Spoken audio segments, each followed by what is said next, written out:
Hi, welcome to today. My name is Lynn Hoerauf. This is Relational Effectiveness, and I would like to thank the sponsors who are Strategic Advisor Board. Thank you so much for sponsoring this video. I'm an award-winning author and a speaker. If you'd like to hear more about me, my website is lynnspeaks.com.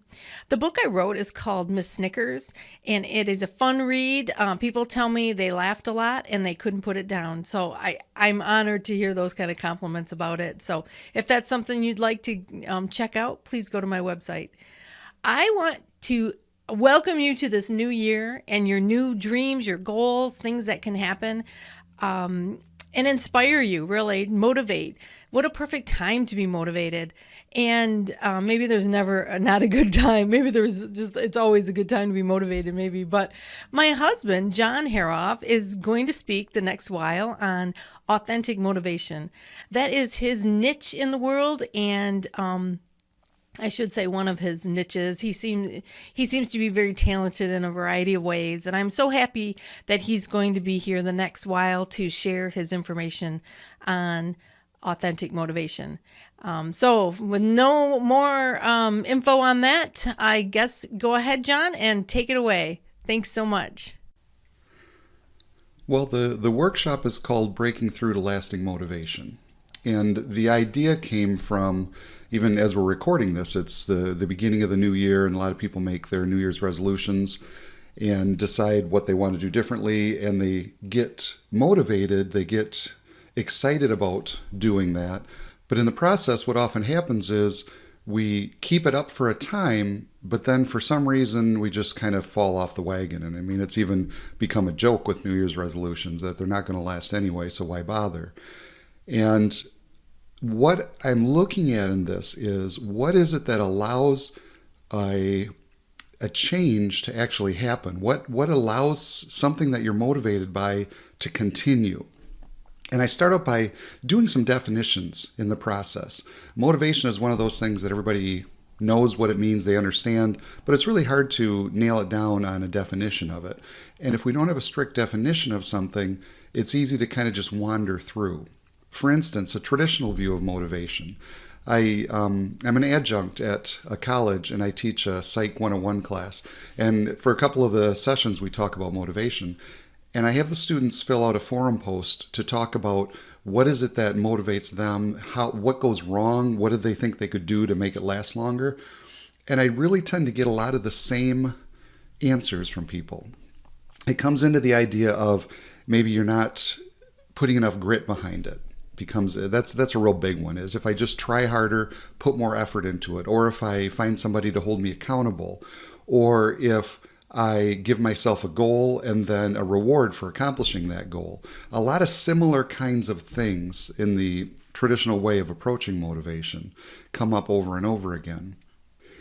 And what I want you to think about is the things that you've tried in the past. What has worked for you? What hasn't worked? What maybe you've tried things and you've been able to do them even for quite some time, but something hasn't stuck with it. Why is it that happens? And that's what we really explore in this process. The things that we've done before and the things that have gone wrong, if we look at them, we can then kind of evaluate it and move a little bit further along the path. And the traditional view of motivation, let's look at what that is. In a sense, it involves things from the outside motivating me, whether it's friends, whether it's a spouse, maybe it's a doctor's report. And there's something coming in that's motivating me to want to change. And then I try following that through. But a lot of times what's involved in that traditional view of motivation is putting energy into something. And as long as I have the gumption, as long as I have the oomph to keep putting energy in, I can keep it going. Maybe I decide I'm going to lose 20 pounds, so I limit sugar. I'm not going to have sugar, pop, candy, all that kind of stuff. And for a while I can do that. Or maybe I'm going to limit how much I eat, have half portions on my plate.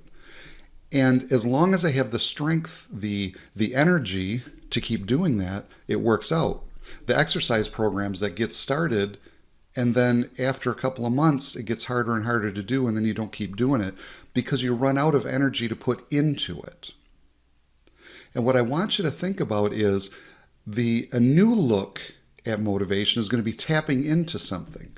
So instead of that traditional view of keeping something going by putting more and more energy into it, I want you to think about it as you're tapping into something and you're actually drawing energy from that. And as long as there's energy that you can continue to draw, then you have what you need to keep moving forward. So as we move into this over this next few days and talk about this idea, just continue thinking about that. It's the idea of drawing out of an energy source as opposed to you continually coming up with more and more energy to keep putting into it.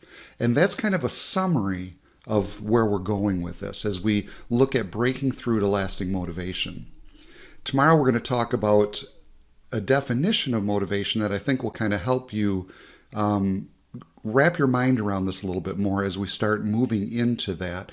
And then I'm going to show you some different kinds of motivation, different levels of motivation that influence us, and how we can use that knowledge to keep us moving forward toward the change that we're looking for.